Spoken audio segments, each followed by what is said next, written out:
اما یبلغن عندک الکبر احدہما او کلاہما، اگر ان میں سے کوئی ایک یا دونوں تمہارے پاس بڑھاپے کی عمر کو پہنچ ہی جائیں، اما یبلغن عندک تمہارے پاس پہنچ جائیں اگر ان میں سے احدہما ان میں سے کوئی ایک او کلاہما یا دونوں، تو اب دیکھیے احکام کیا ہیں بوڑھے والدین۔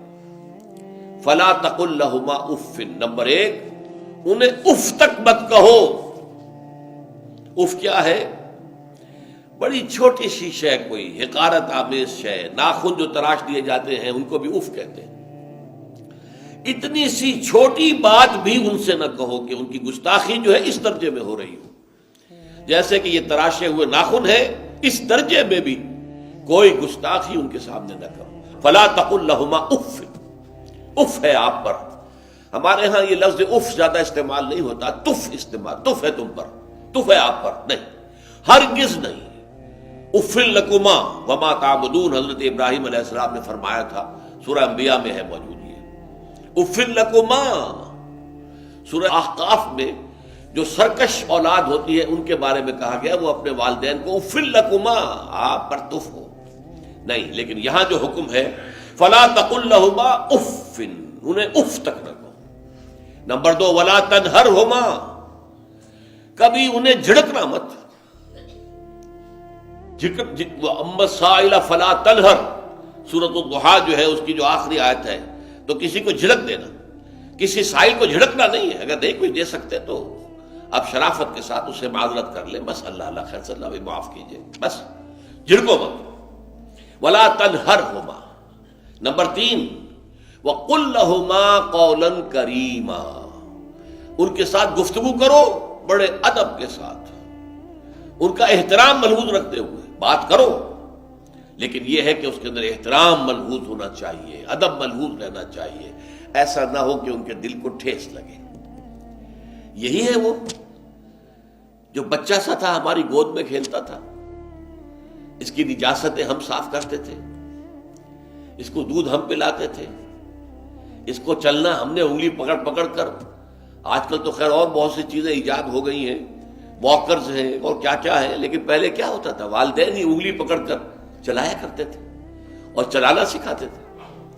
آج یہ سینہ تان کر بات کر رہا ہے ہم سے، آج یہ اس طریقے سے جو ہے گستاخانہ انداز اس نے ہمارے سامنے اختیار کیا ہے، وہ دل کو ٹھیس لگے گی۔ میں نے اس سے پہلے بھی ایک مرتبہ آپ کو بتایا تھا کہ صرف دو چیزیں ایسی ہیں جن کو محبت اور تعظیم کے انداز میں دیکھنا بھی عبادت ہے، محض دیکھنا اور کچھ نہیں کر رہے آپ۔ ایک خانہ کعبہ، محبت بھرے انداز میں آپ بیٹھے ہوئے، صرف نہ آپ طواف کر رہے ہیں، طواف کریں گے تو اور ثواب ہوگا، آپ بیٹھے ہیں صرف اور دیکھ رہے ہیں، اور اس کے اندر احترام ہے، تعظیم ہے۔ اللہم زد بیتک ھذا تشریفا و تکریما و تعظیما۔ آج کل جو لوگ، اب تو خیر ٹھیک ہے بات وہاں سے آگے نکل گئی ہے، مینا میں پہنچ گئے ہوں گے لوگ، کل تو حج ہو جائے گا انشاءاللہ، لیکن جو حاجی بھی یہ دعا مسنون ہے کہ جب بھی وہ مسجد حرام کے اندر داخل ہوتا ہے اور پہلی مرتبہ نگاہ پڑتی ہے خانہ کعبہ پر، تو فوراً اللہم رب ھذہ البیت زد بیتک ھذا تشریفا و تکریما و تعظیما، اے اللہ اپنے اس گھر کو، اس کی عزت، اس کی تکریم، اس کی تعظیم، اس کے اندر اور اضافہ کرتا چلا جائے۔ تو یہ انسان اگر صرف خانہ کعبہ کو بیٹھ کر دیکھتا رہے تب بھی عبادت ہے، ثواب ہے۔ اور اسی طرح بوڑھے والدین کو محبت بھری نگاہ سے دیکھنا، یہ بھی موجب ثواب ہے، کہ دل جو ہے ان کو کہیں کوئی آئینہ قلب جو ہے ان کے احساسات کو ٹھیس نہ پہنچے، اس کا لحاظ رکھنا۔ اما یبلغن عندک الکبر احدہما او کلاہما فلا تقل لہما اف ولا تنہرہما وقل لہما قولا کریما واخفض لہما جناح الذل من الرحمہ، اور ان دونوں کے سامنے اپنے کندھوں کو شفقت کے ساتھ، ادب کے ساتھ جھکا کر رکھو۔ یہ جو ابھی میں نے چند الفاظ کہے تھے کہ سینہ تان کر بات کرنا، یہ ایک انداز ہوتا ہے بات کرنے کا۔ ایک یہ ہے کہ آپ بات کر رہے ہیں والدین سے، والدہ سے، والد سے، لیکن جھکے ہوئے، کندھے جھکائے ہوئے۔ اب یہ بھی دو ہی باتیں ہیں یا والدین کے سامنے کندھے جھکانے ہیں، یا پھر حضور سے کہا گیا ہے اے نبی آپ اہل ایمان کے لیے وخفض جناحک للمؤمنین، یہ مومن جو ایمان لائے ہیں ہمارے نیک بندے ہم پر، چاہے وہ غریب ہے، فقیر ہے، چاہے وہ غلام ہے، مسکین ہے، آپ اپنے کندھے ان کے سامنے جھکائیے۔ یہ بہت بڑی بات ہے جو کہی گئی ہے محمد الرسول اللہ صلی اللہ علیہ وسلم سے۔ آپ ان کے سامنے وخفض جناحک للمؤمنین، اہل ایمان کے لیے اپنے کندھے جھکائیے، جھکا کر رکھیے، ان کا احترام کیجیے۔ حالانکہ اصل احترام تو حضور کا ہے، وہ تو جب ہم پڑھیں گے سورہ حجرات تو جا کے معلوم ہوگا کہ کس درجے احترام ملحوظ رہنا چاہیے حضور کا صلی اللہ علیہ وسلم۔ لیکن یہاں نوٹ کیجئے وَخْفِضْ لَهُمَا جَنَاحَ الذُّلِّ مِنَ الرَّحْمَةِ، اور اس سب کے بعد بھی وَقُلْ رَبِّ ارْحَمْهُمَا كَمَا رَبَّيَانِي صَغِيرًا، اور یہ دعا کرتے رہا کرو اے رب ہمارے ان دونوں پر، میرے والدین پر رحمت فرما، رحم کر، جیسے کہ انہوں نے مجھے پالا پوسا جبکہ میں چھوٹا سا تھا۔ اب دیکھیے یہاں لفظ کیا آیا، ربیانی، رب، اللہ تعالیٰ رب ہے حقیقی، وہ ہے اصل میں پالن ہار، ساری چیزیں اس کی پیدا کردہ ہے۔ ماں باپ کے دل میں بھی محبت اور شفقت تو اسی نے ڈالی ہے، ماں کی چھاتیوں میں دودھ تو اسی نے بنایا، پیدا کیا ہے، تو اصل رب تو وہ ہے۔ لیکن اس کی ربوبیت کا ظہور جو ہو رہا ہے عالم واقعہ میں، عالم مادی میں، وہ والدین کی ربوبیت ہے۔ والدین پال رہے ہیں، پوس رہے ہیں، اپنی راتوں کی نیندیں حرام کرتے ہیں، بچے کو تکلیف ہے تو والدین نہیں سو سکتے، کوئی اور معاملہ ہے تو اس ظاہر بات ہے کہ ان کا آرام چین بالکل حرام ہو جاتا۔ یہ ہے در حقیقت۔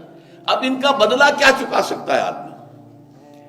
میں نے بار عرض کیا ہے کہ شکر جو ہے وہ شکر کا تقاضا یہ ہے کہ انسان حق ادا کرنے کی کوشش کرے۔ حل جزاء الاحسان الا الاحسان، کسی نے آپ کے ساتھ بھلائی کی ہے تو آپ کو بھی اس کے ساتھ بھلائی کرنی چاہیے۔ لیکن والدین نے جو بھلائی تمہارے ساتھ کی ہے تم اس کا بدلہ کیا دے سکتے ہو؟ اگر تم نے ان کے بڑھاپے میں خبر گیری کر بھی لی تب بھی وہ بدلہ نہیں ہو سکتا کہ جو انہوں نے تمہارے وجود میں آنے اور تمہارے لیے جو مشقتیں جھیلی ہیں، جو ایثار کیا ہے، جو قربانیاں دی ہیں تمہیں پالنے پوسنے کی، اس کا بدلہ نہیں ہو سکتا۔ اس کا بدلہ ایک ہی ہے، اور وہ کیا ہے؟ اللہ سے دعا کیا کرو وَقُلْ رَبِّ ارْحَمْهُمَا كَمَا رَبَّيَانِي صَغِيرًا، پروردگار ان دونوں پر رحم فرما، رحمت نازل فرما، ان کی مغفرت فرما، ان کے درجات بلند کر، ان کی غلطیوں سے درگزر فرما، ان کے گناہوں کو بخش دے، ان کی غلطیوں سے چشم پوشی اختیار فرما پروردگار۔ اور یہ در حقیقت میں تجھ سے درخواست کیوں کر رہا ہوں کہ مجھ پر ان کے احسان کا بہت بڑا بوجھ ہے، ان کے احسانات کا بدلہ میں نہیں چکا سکتا۔ وَقُلْ رَبِّ ارْحَمْهُمَا كَمَا رَبَّيَانِي صَغِيرًا، اور کہا کرو اے رب ہمارے، اے رب میرے ان والدین کے اوپر، بوڑھے والدین پر رحم فرما۔ اور ظاہر بات ہے کہ یہ سلسلہ جو ہے یہ صرف زندگی کا نہیں ہے، ان کے انتقال کے بعد بھی رب ارحمہما کما ربیانی صغیرا، رب اغفر لی ولوالدی وارحمہما کما ربیانی صغیرا، یہ آپ کی نمازوں کے ساتھ دعاؤں میں مستقل دعا ہو جانی چاہیے کہ اے پروردگار مجھے بھی بخشش فرما دے، مجھے بھی بخش دیجو، اور پھر میرے والدین کو بھی بخش دیجو، اور ان پر رحمت نازل کیجو جیسے کہ اس نے مجھے پالا پوسا تھا جبکہ میں چھوٹا سا تھا۔ وَقُلْ رَبِّ ارْحَمْهُمَا كَمَا رَبَّيَانِي صَغِيرًا۔ ابھی اس مضمون کا ایک اہم حصہ باقی ہے، اور وہ کیا ہے کہ والدین میں سے والدہ کا مقام جو ہے وہ 3 گنا زیادہ ہے۔ اس پر انشاءاللہ تعالی اب اگلی نشست میں گفتگو ہوگی۔ اقول قولی ھذا واستغفر اللہ لی ولکم ولسائر المسلمین والمسلمات۔